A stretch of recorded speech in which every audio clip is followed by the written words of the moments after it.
แก้ว14 เมษาวันแห่งความฮักครอบครัวนั้นหนาต่างพากันมาดำหัวคนเฒ่าอบอุ่นในใจที่ได้พอเฝ้าฮักครอบครัวเฮาบ่ละเป็นวันครอบครัวปีใหม่นี้นะร่วมกันกินข้าวคาบลำเกียมมาวางโต๊ะแกงโฮะคั่วผำเจ้าพัดต้มยำเตรียมทำไว้ท่าพี่น้องวงวานลูกหลานน้าป้าต่างนัดกันมาดั้งพร้อมผู้น้อยไหวสาวันทานอบน้อมสองมือต่างซ่อมอันงามปีใหม่วันนี้ดำดีตัวยตามสมชื่อนามวันงามแบบเบ้าเป็นวันครอบครัวรวมกันพอเฝ้ารวมกัน นั้นเอาใจฮักปีใหม่เมืองม่วนงันคึกคักเป็นวันสุขครอบครัวอย่าได้ขว้างละเอาสุขก้าตัวลงไปเมามัวเอาแต่ม่วนเล่นเอาแต่ม่วนเล่นญาติโยมสาธุชนท่านผู้ฟังทั้งหลายลำดับรายการต่อจากนี้เป็นรายการเสียงธรรมก่อนหลับตาทางสถานีวิทยุเพื่อการศึกษาพระพุทธศาสนาและวัฒนธรรม FM ความถี่ 104.50 เมกะเฮิรตซ์วัดฝ่ายหินตำบลสุเทพอำเภอเมืองจังหวัดเชียงใหม่เมตตาในท่านพระครูสมุวิสุวัตรวรกิจโจท่านเจ้าอาวาสท่านผู้อำนวยการสถานีวิทยุแห่งนี้อาตมาภาพพระมหาประสิทธมาภินันโทได้รับเมตตาจากเจ้าของสถานีและผู้อำนวยการน้อมเอาธรรมะน้อมนำเอาอัฏฐะมาเป็นปฏิพรย้อนสนองตอบบรรดาญาติโยมสาธุชนที่อยู่ทางบ้านฟังกันเป็นปฏิพรทุกเมื่อค่ำยามแรงแต่ละวันทุกวันเสาร์วันอาทิตย์วันจันทร์วันการวันพุธวันพฤหัสและก็เว้นวันศุกร์วันศุกร์นี่เป็นรายการอื่นที่ครูบาอาจารย์ท่านเจ้าเพิ่นได้จัดรายการต่อกันไปอันนี้ก็นำมาเอิ้นเจริญพรบรรดาญาติโยมสาธุชนท่านผู้ฟังทั้งหลายนำไปพิจารณาปรับใช้ในการดำเนินชีวิตของเราทุกโอกาสจังหวะเวลาน้ำธรรมคำสอน 84,000 พระธรรมขันธ์เอาก็สามารถรังสรรค์เลือกสรรเอาสิ่งที่ดีที่เป็นมงคลเกิดกับตัวกับตนเอาท่านทั้งหลายเป็นลำดับวันนี้ก็เป็นวันเนาเนาะเป็นวันเนาประจำที่เอาท่านทั้งหลายทราบกันดีว่าเป็นวันแห่งการตะเตรียมกับข้าวกับป่ากับข้าวกับน้ำข้าวม่ามข้าวก้าอันอย่างต่ออันอย่างที่เราจะได้ไปทำบุญกันในวันพุธเจ้าเนาะโดยเฉพาะบางวัดบางวาก็มีโรคภัยไข้เจ็บมาเบียดเบียนเนาะเราก็ต้องพึงระมัดระวังที่วัดจังกรรมนี่ก็เช่นเดียวกันญาติโยมบางท่านก็มาทานขันเข้าใส่บาตรส่งน้ำพระแล้วก็อาจจะปิกก็แล้วแต่บางคนเพิ่นก็อยู่ท่าบางคนเพิ่นก็บ่ได้อยู่ท่านี่ก็แจ้งให้ญาติโยมสาธุชนทราบโดยทั่วๆกันเนาะทั้งนี้ทั้งนั้นก็ถือว่า เรามีโอกาสทำบุญมีโอกาสสร้างบารมีทานหาพ่อหาแม่หาพี่หาน้องเนาะอย่าพึ่งท้อถ้ายังมีหวังอย่าพึ่งหันหลังถ้ายังไม่ถึงจุดหมายอย่าพึ่งหมดหวังถ้ายังมีลมหายใจเนาะถ้าอย่าพึ่งโวยวายถ้ายังไม่รู้ความจริงยามทุกข์ก็ต้องทนยามจนก็ต้องสู้ยามมีก็ต้องเก็บ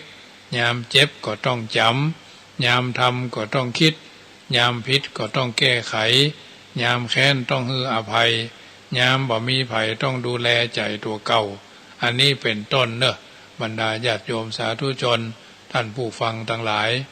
84,000 พระธรรมขันธ์ก็น้อมมาเอิ้นเจริญพรบรรดาญาติโยมที่อยู่ทางบ้านฟังกันเป็นอาหารใจทุกวัน สิ่งละอันพันละน้อย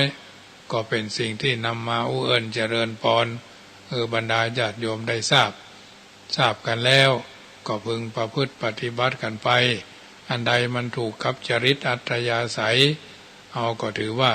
ช่วยกันสร้างให้มันเกิดเป็นมงคลกับตัวกับตนของแต่ละคนแต่ละท่าน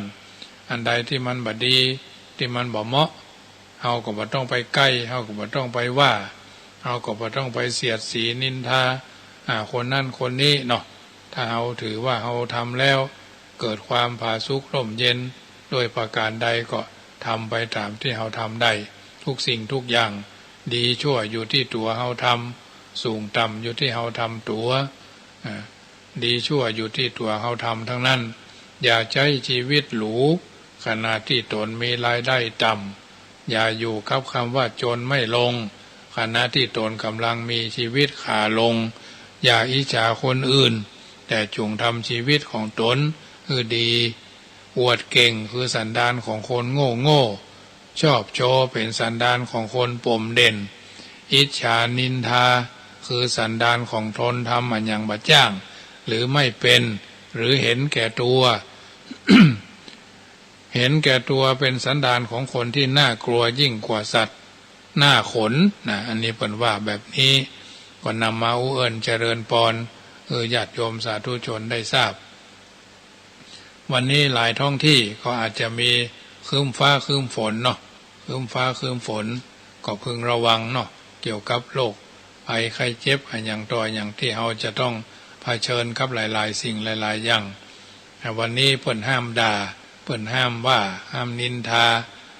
บ่มีบ่ต้องไปแปลงใส่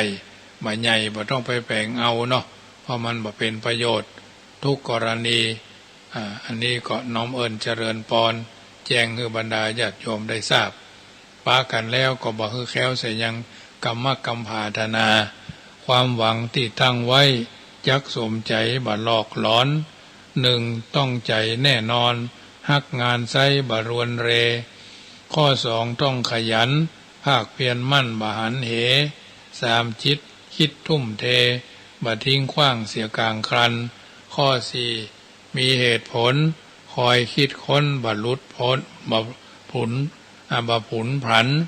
ถูกผิดจิตรู้ทันไม่นานวันก็พันสมใจรักใดยิ่งใหญ่เท่ารักตัวเราเฝ้าถนอมมดไรเพียงไต่ตอมมิยอมให้ไต่รำคาญหวังใจพ้นภัยทุกมุ่งทางสุขทุกสถานรวยจนผลของงาน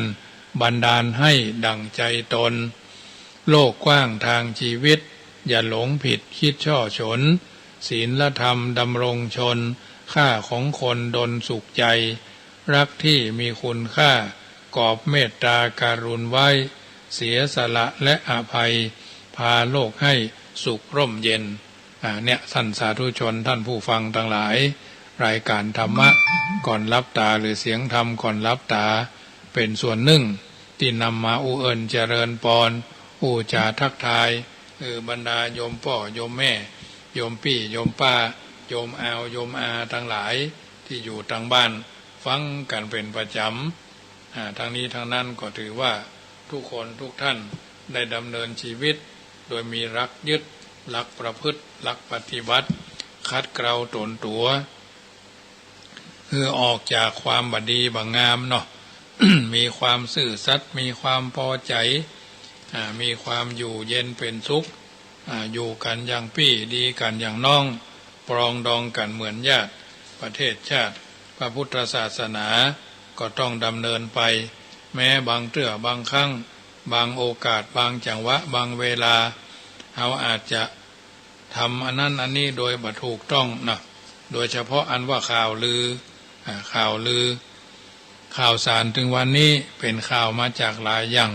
เขาว่าหมู่บ้านนั้นเป็นโควิดเขาว่าหมู่บ้านนี้เป็นโควิดนะเขาว่าคุณกอเป็นโควิดคุณขอติดโควิดเป็นคัตเตอร์ใหม่เนี่ยเพราะว่าการสร้างข่าวลือทำได้ง่ายโน้มน้าวเอ็นเอียงของผู้รับข่าวลือก็อ่อนไหวได้ง่ายเพราะปกติอุปนิสัยของคนเฮานั้นชอบพอความพินาศ ของคนอื่นเป็นเรื่องม่วนสนานอยู่แล้วนะสนุกสนานโดยมากข่าวลือมักเป็นข่าวที่ก่อปัญหาทิ้งเอาไว้ให้คนคบคิดเพื่อให้เกิดผลเสียหายแก่ผู้เป็นข่าวลือมีลักษณะเป็นการกระตุ้นอารมณ์ของมนุษย์คือมีความสงสัยตลอดเวลาโดยบ่มีหลักฐานอ้างอิงใดๆเป็นทำนองเขาว่านะอยู่เรื่อยไปจักวนเวียนอยู่ในลักษณะคือเกิดความกลัวความเกลียดความหวังลมๆแรงๆเนี่ยเช่นมีความหวาดกลัวโดยมากยึดเอาเรื่องหวาดระแวงเป็นทุนอยู่แล้วขึ้นมาสร้างข่าวเสริมเช่นมีข่าวลือว่าบ้านนั่นเป็นโควิดครอบครัวนั่นเป็นโควิดลูกเอามาจากกรุงเทพลูกเอามาจากต่างจังหวัดทำงานโรงงานนี่คือความหวาดกลัวสองคือเกิดความเกลียดชังโดยมากเป็นข่าวลักษณะเป็นการยุแย่ให้แต่ความสามัคคีเหนี่ยวกระพือข่าวว่าคนนั้นว่าจะคนนี้ว่าจะอั้นเนาะบางเตื้อก็ไฟในก็นำออกไฟนอกก็นำเข้าคนในครอบครัวเดียวกันพอดีพอให้คนเคยกินทุกกินดิบโดยกันเคยจนเคยส่งเข้าส่งน้ำกันและกันเคยถวายพอได้ยินข่าวก็เป็นอันบ่ชอบหยี่เขี้ยวเบี้ยวปากตืบตีนตืบเท้าใส่กันวุดวัดอันนี้ก็แล้วแต่ดุลพินิจพยายามกลบเกลื่อนความเร็วของตัวจะไปเปิดเสื้อให้คนนั้นหันคนนี้หันเนี่ยประการต่อมาเกิดความผิดหวังโดยมากอย่ายกเอาเรื่องคนเฮาอยากได้หรือมีความกระหายขึ้นมาเป็นต้นเหตุของข่าวแล้วก็ลงท้ายด้วยความผิดหวังเกิดความเครียดแค้นจริงจังประการต่อมาชอบสร้างผมเด่นตัวเองนี่ดีเด่นแน่กว่าคนนั้นคนนี้นะมาสร้างความเปิดห้องว่ากบเกลื่อนหรือทำลายฝ่ายตรงข้ามได้อย่างสบายใจดีใจสมใจเนี่ยสมใจยากอันนี้ก็เป็นเรื่องที่จำเป็นจะต้องใช้ดุลพินิจวิจารณญาณคือเกิดกับตัวกับตนของเฮาท่านทั้งหลายจะได้คลี่คลายตัวตนออกจากความบดีบางงามด้วยประการทั้งปวงเป็นต้นญาติโยมท่านผู้ฟังทั้งหลายมีพระคาถาที่ชาวพุทธต้องท่องจำให้ขึ้นเสมอในใจบทหนึ่งว่าพอใจตามมียินดีตามได้นะเป็นคาถาที่ป้องกันภัยที่ว่าก็คือโรคจิตโรคใจโรคจิตโรคใจโวยโรคจิตที่โรคที่ทำให้อาการกำเริบตะเกียกตะกายไฟฝันอยู่เสมอจนกระทั่งเกิดความทรุดโทรมเสื่อมทรามขึ้นอาการร้ายแรงที่ว่ามาเนี่ยเกิดมาจากการยุดใจบะเป็นร่างกายของคนเฮาที่ตรากตรำทำงานมาก็ยังมีเวลาพักมีวาระต้องหยุดพักผ่อนเพื่อให้โอกาสแก่สรีระร่างกายให้มันทำการซ่อมแซมแต่ส่วนพอด้านจิตใจนี้เป็นเรื่องที่คนเฮาบ่ค่อยจะคำนึงถึงเวลาพักผ่อนกันหรือที่พักผ่อนกันก็เลิกวิธีพักผ่อนไปในทางที่พิษกลายเป็นเพิ่มภาระเพิ่มความหนักหน่วงแก่จิตแก่ใจไปก็มีพักผ่อนด้วยการปล่อยจิตใจให้หลงระเริงในทางเลอะเทอะเหลวไหลกินเหล้าเมายาคอเคลียเหล้าเบียร์ตรงนั้นตรงนี้นะซึ่งปัจจุบันเนี้ยก็เป็นเรื่องที่จำเป็นจะต้องระแวดระวังแต่ในทางธรรมะถือว่าการถลุงชีวิตทำลายสภาพจิตคนเฮาเมื่อทำการทำงานก็ต้องมีวันหยุดมีการพักสภาพจิตก็เช่นเดียวกันต้องมีการหยุดการพักต้องหาอุบายวิธีหยุดชั่วหยุดบาปทำบุญทำทานฝึกจิตถือศีลฟังธรรมเป็นการสร้างพลังทางจิตใจเพื่อเกิดชีวิตเพื่อเกิดกับชีวิตห้องว่าสั่งสมบุญเพิ่มบารมีหาความดีใส่ตัวกำจัดความชั่วออกไปการยุดใจที่ดีแถมวิธีหนึ่งคือยุดด้วยการเจริญสมาธิ ภาวนาปรับปรุงความคิดโดยการควบคุมความรู้สึก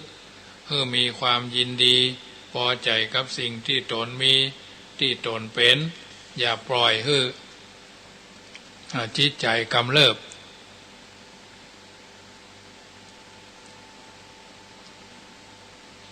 เสพสารไปกับสิ่งที่ยั่วยุยั่วเย้าหากบ่มีความคิดดังกล่าวนี้แล้ว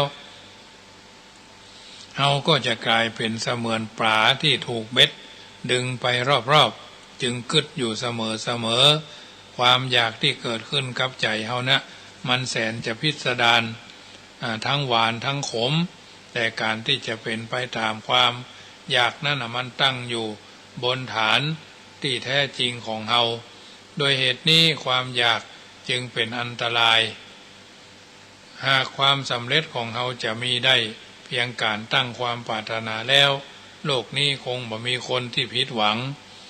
สิ่งที่จะนำภัยมาสู่ตัวเฮาอย่างง่ายได้นั่น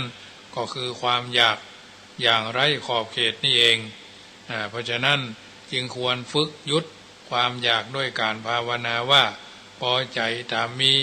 ยินดีตามได้เป็นต้นญาติโยมสาธุชนท่านผู้ฟังทั้งหลายอันนี้เป็นนิทัศนะอุทาหรณ์สิ่งละอันพันละน้อยมาอุเอิญเจริญพรบรรดาโยมญาติโยมสาธุชนท่านผู้ฟังที่อยู่ทางบ้าน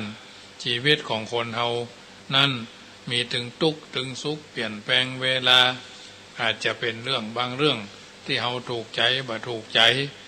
ทุกคนทุกหมู่เหล่ามีความปรารถนากันนักที่สุดคือความร่ำรวยโดยเฉพาะอย่างยิ่งความร่ำรวยทางทรัพย์สมบัติแต่ครอบครัวที่ร่ำรวยอาจจะถึงล้มละลายเนาะเพราะความบ่ฮู้จักประมาณบ่ฮู้จักความพอดีมีความสุรุ่ยสุร่ายบ่มีการประหยัดมัธยัสถ์บ่ฮู้จักวิธีการดำเนินชีวิต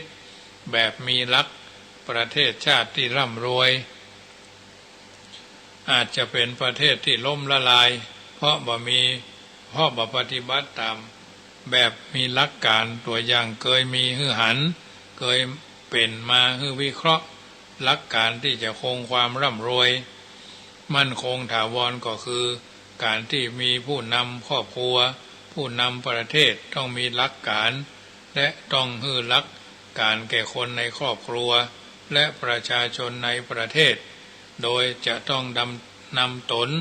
ประพฤติตนให้เป็นพ่อแบบแม่แบบให้เขาพอให้เขาดูไม่ใช่ประพฤติตนเป็นแม่ปู่ให้เขาเดินนะชีวิตนี้เช่นเวทีที่ต่อสู้เราจะอยู่อย่างมิตรนั้นผิดหรือใช้น้ำใจไมตรีที่ดอกรือนี่เป็นสื่อสัมพันธ์นิรันดร์การสมเด็จพระสัมมาสัมพุทธเจ้าได้ทรงตรัสเล่าเรื่องในอดีตของพระองค์ที่ทรงบริหารประเทศชาติฟังครั้งสมัยที่ทรงเสวยพระชาติเป็นพระราชามีพระนามว่าพระเจ้าชนะสันทะนะพระเจ้าชนะสันทะทรงดำรงพระองค์อยู่ในทศพิธราชธรรมทรงตั้งโรงทานไว้8 ทิศรวมเป็น9 โรงทานโดยกลางมหานครพระองค์ทรงดำริว่าหากเพียงหื้อทานอย่างเดียวเต้าใดก็บ่พออาจจะปลูกฝังนิสัยขี้ข้านให้แก่เจ้าพระนครพระสกนิกรเนาะดังนั้นการหื้อทานในการหื้อทานทุกวันจึงได้พระราชทานโอวาทหื้อโดยยึดหลักความเสื่อมและความเจริญ10 ประการโดยได้ทรงอธิบายแก่ประชาชนของพระองค์เองธรรมฝ่ายล้มเหลวก็คือวัยหนุ่มวัยสาวบ่ขยันทำมาบริหารทรัพย์ 2. บ่ยอมรับการเรียนรู้ 3. ดำเนินชีวิตอยู่โดยเล่ห์กล 4. เป็นคนไร้เมตตา 5. เป็นชู้สามีของคนอื่นที่มีเจ้าของดูแลรักษาภรรยาคนอื่นมีเจ้าของรักษาลูกบ่าวลูกสาวของคนอื่นที่มีคนดูแลรักษา 6. บ่เคยยิบยื่นแบ่งปันแก่ไผ เจ็ดทอดทิ้งพ่อแม่ยากจนข้นแค้นรำเค็ญทุกข์เข็นอนาถาแปดบ่มีความอดทนและรับฟังโอวาทเก้าหาโอกาสบำรุงสมณะชีพราหมณ์ดูหมิ่นเหยียบหยามผู้ทรงศีลพจน์ศีระ จารวัตอันงดงามทั้งที่หู้ก็ดีบ่หู้ก็ดีเอามาเล่าน่าจะควันเป็นกิจลักษณะเหมือนตาหันเหมือนมือสัมผัสสิบประพฤติเลวทรามไร้ศีลไร้ธรรมอันเนี้ยฝ่ายอาธรรมฝ่ายล้มเหลวไม่ควรจะพึงมี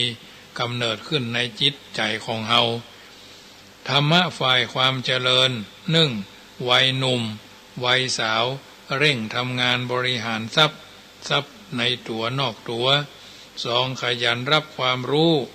สามดำเนินชีวิตอยู่ปราศจากเล่ห์กลสี่เป็นคนมากด้วยเมตตาห้าบ่คบชู้สู่ใจคนอื่นที่มีเจ้าของรักษาหกชอบยิบยื่นแก่คนไก่ใกล้เจ็ดบ่ทอดทิ้งคือพ่อคือแม่ตกระกรรมลำบากกรรมลุยากจนข้นแค้นแปดมีความอดทนรับฟังโอวาทของบัณฑิตนักปราชญ์ท่านผู้รู้เก้าหาโอกาสบำรุงสมณะชีพราหมณ์สิบประพฤติดีงามและมีศีลมีธรรมอันเนี้ยพระบรมราโชวาทของพระเจ้าชนะสันทะทุกข้อน่าสนใจและน่าคิดทำให้สะกิดใจของคนหลายคนในสังคมนี้อยากจะให้สังคมเป็นสังคมที่น่าอยู่อยากจะให้ประเทศเอาใบนี้มีแต่ความสมบูรณ์พูนสุขก็คงต้องตั้งอยู่ในหลักการนี้ให้นักหากทุกคนเมื่อหู้แล้วปฏิบัติตามหลักการนี้แล้วความร่ำรวยที่มั่นคงถาวรย่อมบังเกิดขึ้นและประเทศชาติก็มีความเจริญรุ่งเรืองไปตามลำดับญาติโยมสาธุชนท่านผู้ฟังทั้งหลายอันนี้นำมาอุเอิญเจริญปอนเนอร์เป็นอาหารใจครับทุกคนในการดำเนินชีวิตของเฮาแต่ละคนแต่ละท่านแต่ละจุดเป้าหมายความเป็นอยู่มนุษย์ความเป็นอยู่ของมนุษย์เฮาที่รวมกันอยู่เป็นหมวดเป็นหมู่เป็นคณะเป็นหลักเป็นฐานเป็นหลักแหล่งหลักฐานหลักธรรมมาประพฤติปฏิบัติโดยฐานะความเป็นพ่อเป็นแม่ก็ดีเป็นลูกบ่าวลูกสาวก็ดีเป็นสามีภรรยาหรือเป็นญาติเป็นมิตรก็ดีเป็นศิษย์เป็นอาจารย์กันก็ดีซึ่งธรรมดานิยมให้เป็นไปก็เพื่อเป็นการเอื้อเกื้อกูลอนุเคราะห์เพิ่งพาอาศัยซึ่งกันและกันมีความสุขความเจริญตามฐานะที่เกี่ยวเนื่องถึงกันแต่ข้อนี้หาเป็นเรื่องที่แน่นอนเสมอไปบ่มีเพราะเท่าที่เคยมีปรากฏมานั้นพ่อแม่กับบุตรธิดาละทิ้งกันไปเสียก็มีญาติพี่น้องกลับเป็นศัตรูร้างผลาญกันเองก็มีมิตรสหายแตกแยกกันสามัคคีมีวิวาทบาดหมางกันคนเคยอยู่ด้วยกันกู้ผัวตัวเมียคนสำคัญต่อกันข้อนี้เป็นไปตามจิตสันดานของบุคคลบางคนแต่ก็เป็นแนวทางแสดงให้หันว่าเท่าที่ธรรมดาได้เป็นมานั่นยังบ่พอที่จะอำนวยอวยผลอำนวยอวยพรความสุขความเจริญ เพื่อแก่กันได้ทั่วถึงและเสมอไปตามที่ต้องการเพราะฉะนั้นจึงจำเป็นต้องอาศัยคุณธรรมเป็นเครื่องสนับสนุนส่งเสริมคือมีไมตรีจิตอารีอารอบเคารพนับถืออนุเคราะห์กันไปตามสมควรแก่ภูมิแก่ฐานะของบุคคลนั้นๆเป็นไปเพื่อความปรองดองบัทเราะวิวาทกันเป็นไปเพื่อความรักใคร่สนิทสนมกลมเกลียวเป็นไปเพื่อความสมัครสามัคคีคุณธรรมข้อนี้ก็คือเมตตาธรรมคือไมตรีจิต เจตนาที่กึศสนิทสนมโดยความรักใคร่เหมือนพ่อแม่ฮักลูกบ่าวลูกสาวชื่อว่าเมตตาธรรมเมตตาธรรมนี้จะเกิดขึ้นได้ก็ต้องอาศัยการคำนึงถึงโดยละเอียดอ่อนอุบายที่ชอบโดยคิดถึงตัวเองก่อนโดยปกติของสัตว์บุคคลเฮาเบื้องต้นก็คิดหันแก่ตัวเองเป็นที่ตั้งมีความหวังจะบำรุงเฉพาะตัวเองมีความพอใจอยากจะได้ความสุขกายสบายจิตเกลียดชังความทุกข์ความโทษความเดือดร้อนเป็นเบื้องหน้าถึงคนอื่นสัตว์อื่นก็มีความปรารถนาความสุขกายสุขใจเกลียดความทุกข์เหมือนกันเมื่อความจริงมีอยู่อย่างนี้บ่ควรที่จะไปฝืนความรู้สึกของตัวเก่าโดยมีความจงใจเบียดเบียนคนอื่นสัตว์อื่นคือได้รับความทุกข์ยากลำบากใจหากเขาประพฤติตนอย่างนั้นเป็นการปลูกความบ่พอใจไว้หว่านพืชคือความเบียดเบียนไว้ก่อเวรก่อภัยฆ่าศึกศัตรูไว้เมื่อหว่านพืชแล้วจะต้องได้รับผลเหมือนกับการจุดไฟเผาตัวเก่าคือทำให้ผู้อื่นต้องเกลียดชังคอยปองร้ายด้วยอุบายต่างๆหาความสุขมาได้การขาดเมตตาจิตต่อกันเป็นเหตุให้ต่างฝ่ายต่างประพฤติเหี้ยมโหดต่อกันประทุษร้ายซึ่งกันและกันคนที่มีกำลังวังชานักจักข่มเหงระเนงร้ายรังแกผู้ที่กำลังน้อยในหมู่ใดคณะใดบ่มีเมตตาธรรมต่อกันแล้วหมู่นั้นคณะนั้นย่อมเสื่อมจากความสุขหากขยายขอบเขตกว้างออกไปถึงเมืองและประเทศทั่วโลกความเสื่อมความหายนะอย่างใหญ่หลวงก็จะมีมาถึงลองพิจารณาในวงแคบๆคือเพียงพ่อแม่บ่มีความรักใคร่เมตตาสงสารบ่เลี้ยงดูเอาใจใส่ลูกบ่าวลูกสาวปล่อยปะละเลยบ่สนใจบ่ดูแลอย่างมันจะเกิดแก่ครอบครัวนั้นเพียงเท่านี้เป็นแนวทางหันความพินาศมากโขของครอบครัวกลุ่มชุมชนสังคมนั้นๆความเป็นอยู่บ่มีเมตตาจิตต่อกันแล้วเป็นเหตุให้คนต้องประสบความทุกข์ความเสื่อมโดยนัยยะนี้เมื่อเฮามาเล็งพอมาเล็งหันความปรารถนาของสัตว์ของบุคคลเป็นอย่างเดียวกันเนี่ยคือฮักสุขเกลียดทุกข์ดังนี้แล้วควรมีเมตตาจิตต่อกันเมื่อเฮาได้รับความสุขมีความสุขมากเพียงใดควรมีแก่ใจเผื่อแผ่คือสัตว์อื่นบุคคลอื่นคือมีความสุขคือได้รับความสุขมากเพียงนั้นอู้ถึงลักษณะของความเมตตาก็มีสองลักษณะญาติโยมท่านสาธุชนคือแผ่ไปโดยการเจาะจงอย่างหนึ่งหรือโอทิสารนาสองแผ่เมตตาโดยอาการที่บ่เจาะจงตอนแรกๆเราควรฝึกหัดแผ่เมตตาโดยอาการเจาะจงก่อนซึ่งโดยมากนิยมเฉพาะบุคคลที่ตัวหู้จักหรือแผ่เฉพาะหมู่เฉพาะคณะความจริงคนที่เกี่ยวข้องเกี่ยวเนื่องถึงกันโดยทางใดทางหนึ่งนั้นนับว่าสำคัญยิ่งใกล้ชิดสนิทสนมกันนักแล้วก็ยิ่งมีความกระทบกระเทือนกันนักบางเตื้อถึงกับด่าพ่อล่อแม่ตีฟันบั่นแตงกระทบกระทั่งกันเนาะเพราะการงานมักมีการติดต่อเนื่องถึงกันอยู่เสมอควรมีปัญญาเลือกสรรหาความดีของเขาที่ปรากฏขึ้นมานึกมาลำพึงแม้เขาคนนั้นจะมีความผิดพลาดอยู่พ่องก็พออนุโลมปฏิโลมกลบเกลื่อนเลือนหายไปได้เมื่อคนใกล้ชิดติดต่อกันมีเมตตาแผ่เมตตาไปได้ดีแล้วต่อจากนั้นก็เป็นเหตุให้ขยายแผ่กว้างออกไปเป็นอโนทิสภรนาแผ่ไปโดยบ่มีขอบเขตทำใจให้หลุดพ้นจากสิ่งกีดกัน คือความคับแค้นต่างๆอันอาจจะเกิดขึ้นต่อแต่นั่นก็เป็นเหตุจักปาบุคคลที่เข้าไปตั้งไว้ซึ่งวัตถุที่จะเกิดความสุขและอุบายที่จะทำให้เกิดความสุขโดยอาศัยวัตถุนั้นๆตามอัธยาศัยอันเป็นไปในทางกายทางวาจาและทางใจอันประกอบไปด้วยเมตตาธรรมกล่าวคือเข้าไปตั้งไว้ซึ่งกายกรรม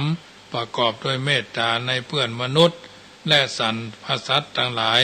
ทั้งต่อหน้าและรับหลังเมื่อจะทำสิ่งใดก็คือมีเมตตาธรรมเป็นที่ตั้งสองเข้าไปตั้งวจีกรรมประกอบด้วยเมตตาในเพื่อนมนุษย์และสัตว์ทั้งต่อหน้าและรับหลังแนะนำพร่ำเตือนพร่ำสอนด้วยวาจาที่ไพเราะเหมาะกับความมีเมตตาเป็นบรรทัดฐานสามเข้าไปตั้งมโนกรรมประกอบด้วยเมตตาในเพื่อนมนุษย์และสัตว์ทั้งต่อหน้าและรับหลังคือกึศแต่ในสิ่งที่เป็นประโยชน์โสดที่ผลแก่มวลมนุษย์และสัตว์ทั้งหลายทั้งปวงเรื่องของความเมตตานี้มีพระพุทธพจน์กล่าวไว้บทหนึ่งว่าโลโกปัฏฐัมภิกาเมตตาเมตตาเป็นเครื่องกำจุนโลกของเฮานี้ต่างหากต่างฝ่ายต่างก็มีความเป็นเมตตาธรรมต่อกันหรือมีเมตตาธรรมกันทุกคนทุกแห่งหนในโลกนี้ทั้งโลก และมีแต่ความสุขความเจริญอย่างแน่นอนแต่เพราะคนเฮาขาดเมตตาธรรมกันจึงทำให้โลกนี้มีแต่ความว้าวุ่นแก่งแย่งชิงดีชิงเด่นพอดีพอให้มีแต่ความระสำระสายวุ่นวายไปทั่วแต่ก็ยังดีอยู่สำหรับประเทศและชนชาวไทยบางจุดที่ยังพอมีเมตตาธรรมต่อกันอยู่บ่น้อยบางคนก็มีเมตตาธรรมะสูงว่าจะได้ก็บ่สนใจว่าเหงาจังเตอะว่าเสอะจังเขาก็มีบางท่านก็ปานกลางพอให้พอดีบางคนก็มีน้อยสุดแต่ไผจะมีเหตุมีผลตั้งตนอยู่ในคุณธรรมเพราะฉะนั้นจึงจะขอขยายความของคำว่าเมตตาธรรมเพื่อเข้าใจครับโดยทุกคนในฐานะวันนี้เป็นวันเนาหรือวันเน่า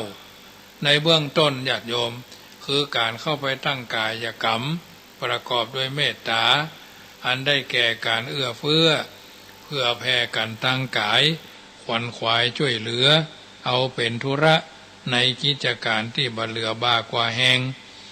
เพื่อกิจการนั้นๆสำเร็จไปตามความประสงค์ของเขาการทำอย่างนี้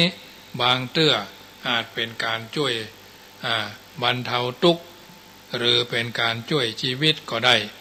เช่นหันผู้ป่วยเป็นไข้นักบ่มีคนพยาบาลรักษาเฮาก็ช่วยฮื้อยาฮื้อน้ำโดยเมตตาหรือหาหมอยามารักษาฮื้อ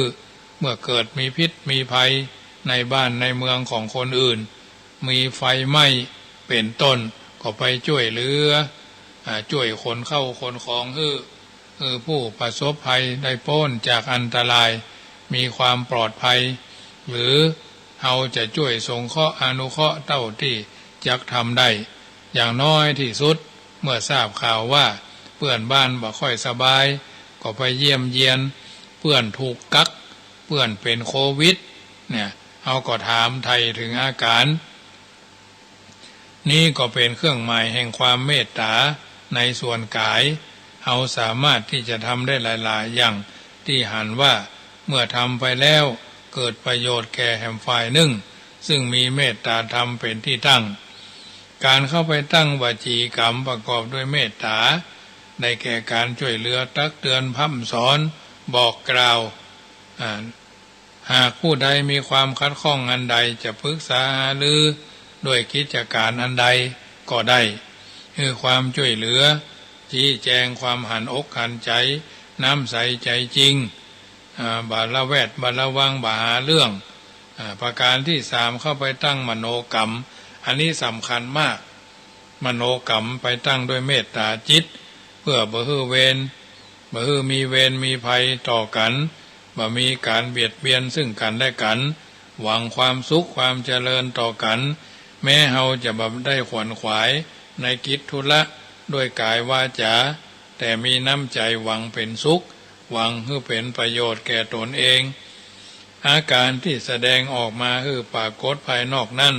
ย่อมเป็นที่ถูกอารมณ์ถูกจิตถูกใจของผู้อื่นเพราะคนเฮาจะทำจะอู้อย่างเป็นไปในทางดีหรือชั่วนั้นน่ะก็เพราะจิตใจลำพังแต่รูปประกาย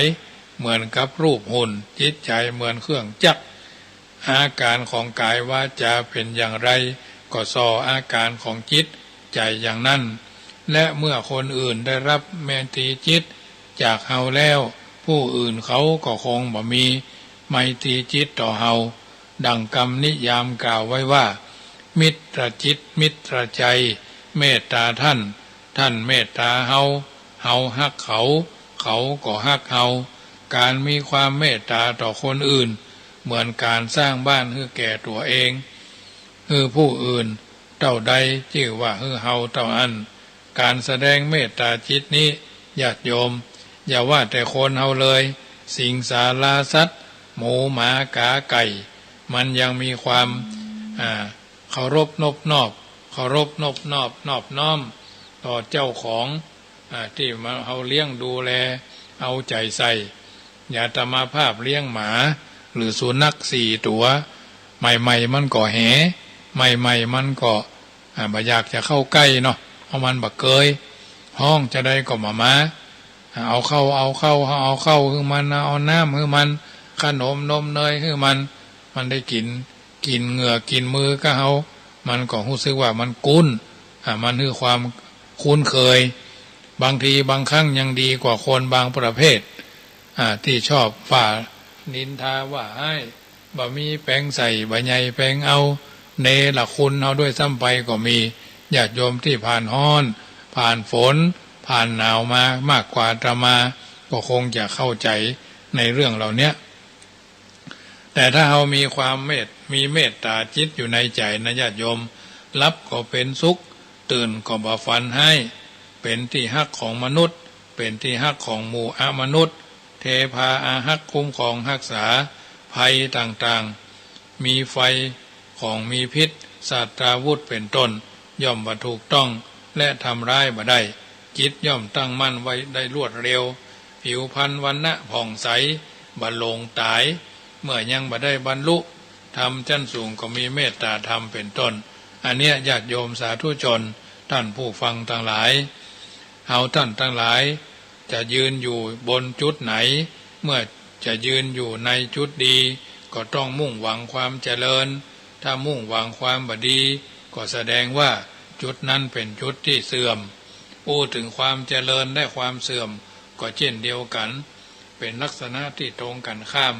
ความเจริญและความเสื่อมเอาพอกันได้แบบง่ายๆอย่างนี้คือถ้าดีสิ่งดีๆมารวมกันเปิดห้องว่าเจริญถ้าสิ่งดีๆแยกกันเปิดห้องว่าเสื่อมก็ดีเจริญก็ดี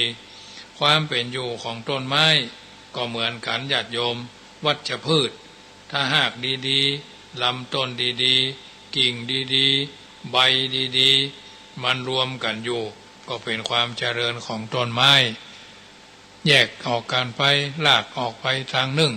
ลำต้นไปทางหนึ่งใบไปทางหนึ่งก็เสื่อมเรื่องของคนก็อยู่ในลักษณะเดียวกันกับสถานที่และต้นไม้ดังที่กล่าวแล้วว่าถ้าผัวดีเมียดีลูกดีคนใจดีพ่อแม่ดีเข้าของเงินทองดีชื่อเสียงเกียรติคุณดีๆไปรวมกันเข้าที่ครอบครัวใดครอบครัวนั้นเรียกว่าเจริญถ้าหากคนดีๆของดีๆกระจัดกระจายระเนระนาดมีแต่คนเลวของเลวมารวมกันนั่นแหละเสื่อมแน่ในสมาคมองค์กรองค์การตลอดถึงกระทรวงทบวงกรมจนถึงชาติประเทศถ้ามีคนดีๆของดีๆรวมกันได้นักเท่าใด ก็เป็นเหตุนำมาซึ่งความเจริญนักเท่านั้นอันเนี้ยญาติโยมท่านผู้ฟังสาธุชนคนดีได้ยินได้ฟังสัจธรรมความจริงน้ำธรรมคำสอนญาติโยมสาธุชนพึงตั้งตัวตั้งตนนึกเสมอว่าเอาต้องพัดภาคหนีธรรมชาติบ่พ้นเนาะความว่าเวการไร่ที่เพิ่งตั้งใจก็เกิดขึ้นต้นโพต้นใหญ่ที่เคยให้ความร่มเย็นบางเตื้อมันก็ก้นบางเตื้อมันก็ล้มแต่มันก็ใบหล่น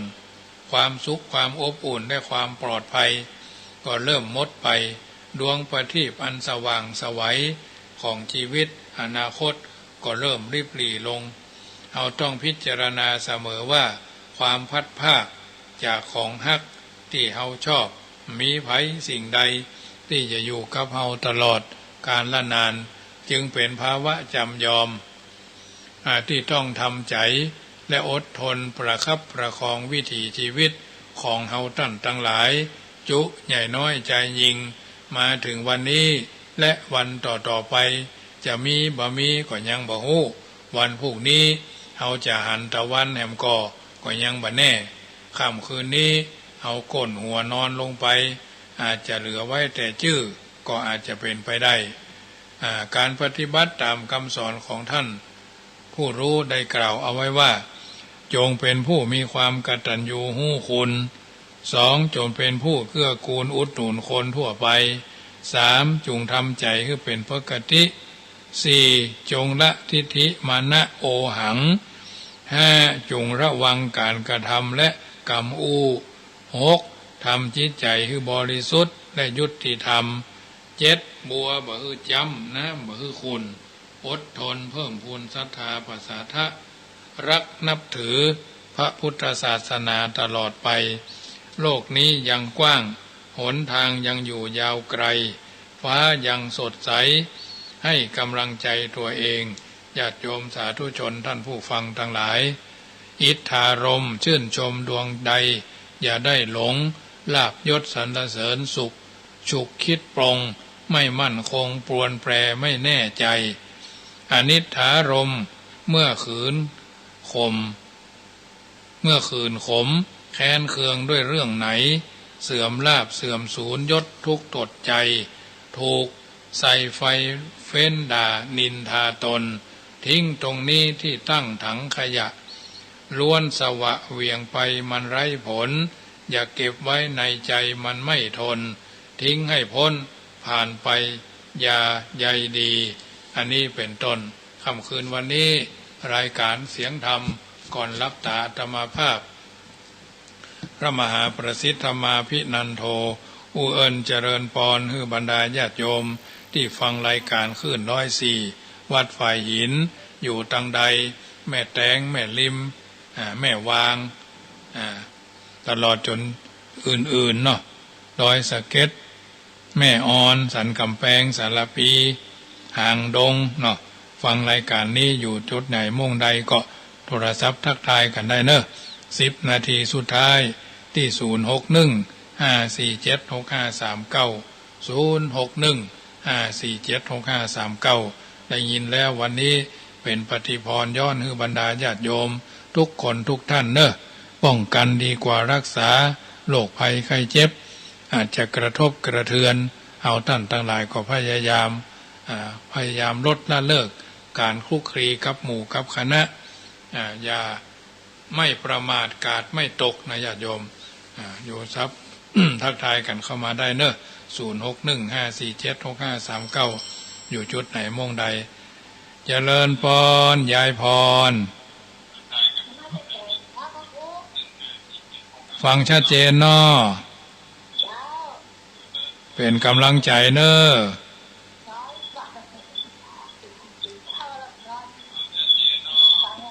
เจ้าเป็นกำลังใจม่วนใจเนอะเจ้าโมทนาเนอะเป็นยังตานก่อนได้หลายตานหลังได้น้อยเจ้าเจริญพร กำลังใจเนอเจ้าเจ้าโมทนาเนอเจ้าทุอ้าว0615476539พี่น้องบ้านรองโยมแม่ครูเนาะโทรมาใหม่เนอะ0615476539พี่น้องป่าไผ่แจ้จ้างโทรมาใหม่เจริญพร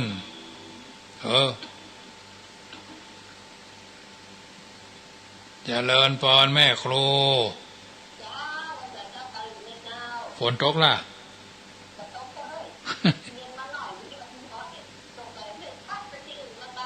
วันนั้นหนอทั้งนี้ก็เย็นหลังว่านี่นั่นเหรอ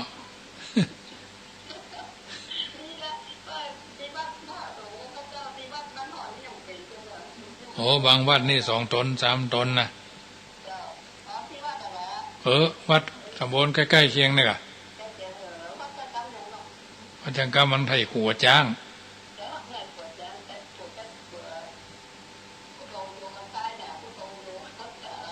เจ้าโมทนาเอาแม่ครูเหรียญทอง0615476539โทรกันเข้ามาใหม่เนอะอยู่จุดไหนมงใดบางเตื้อสายมันซ้ำกันจนกันเนาะต้องยุดประยาสายหนึ่งอยู่จุดไหนมงใดโทรกันเข้ามาว่างเว้นจากภาระธุระก็โทรมาได้อยู่จุดไหนมงใดประคับประคองกันไปเนาะทางนี้ทางนั้นวัดใกล้บ้านเฮาก็ไปถ้าเฮากัวเฮาก็บ่ต้องไปคุกคีกับตาลขันเข้าเหียใส่บาตรเหียส่งน้ำพระเหียก็ปิกบ้านก็ได้เจริญพรโยมแม่ป่าไผ่แจ้จังสายมันบัดมาฮับแม่เอ๋ยเวลาเฮาฮับก็ต้องล่องแรงล่องแรงไงเนี่ยโมเป็นจะใดเนอทางพุ่นนะพอทางเพ่ฮับก็ต้องล่องแรงเนี่ยก็จำเป็นต้องวางไปเนาะ0615476539อยู่ว่างวังเว้นจากใดพอแล้วต้องแต่งบ่ฮู้เป็นจะใดเจริญปอน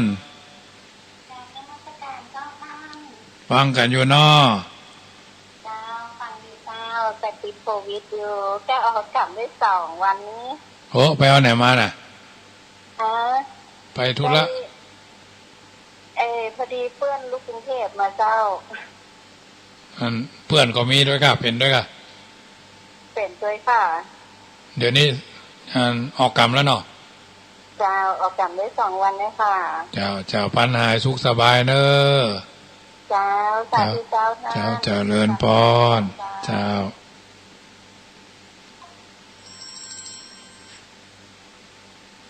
เจริญพรพี่น้องป่าไผ่แจ้จ้างเนาะเจ้าอันชัดเจนดีเนาะ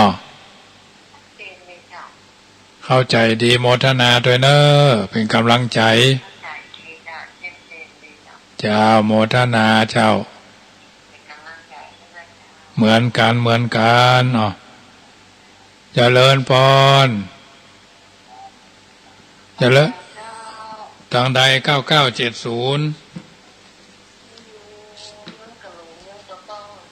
โอ้ชัดเจนกันนะพุ่นอ่ะคนไทยทอดลูกหลงก็ฮะ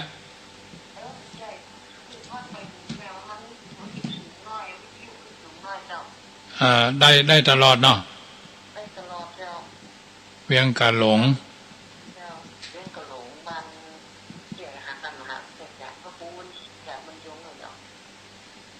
มันอยู่ตังเพกังเลอะเพียงการหลงโอ้มันชัดเจนนะพุ่นได้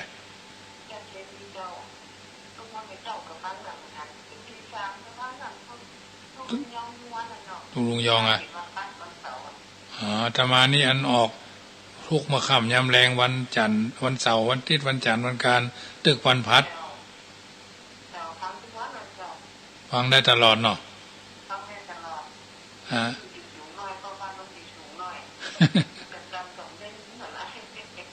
อย่าเป็นกำลังใจแม่เนอจะโมทนา